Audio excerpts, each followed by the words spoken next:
When a loved one is ready to come home from the hospital or rehab facility, it's important to communicate with their physical or occupational therapist to understand their needs. But what should you do when you need long-term solutions at home?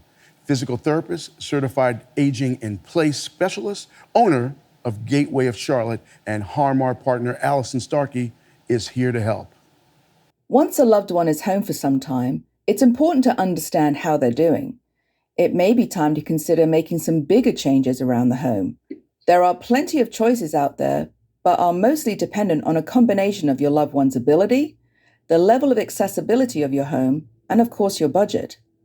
So what's something they should really consider when beginning to research renovations? If someone is looking into more permanent renovations and determined to stay in that home for many years to come, I feel they should consider planning to renovate for a wheelchair user. I say this because if renovations are made to make things easier for an able-bodied resident, they could be rendered useless down the road should they need a wheelchair or another form of mobility device. Being proactive can really save you money in the long run. That sounds very logical. What are some of the other points for caregivers or their loved ones to think about and ask down the road? Some great questions are, do you want to live in the home you have forever? Can you make renovations so you can live safely in the home? Do you need to have stairs access? Or can you make one floor your base by creating a bedroom out of another room? Can you get in and out of the house safely? Do you need a stair lift, a ramp, or a vertical lift to help you get in and out of the house? Is your bathroom accessible? Do you need a zero-entry shower to avoid stepping in? Or can you step up into the shower?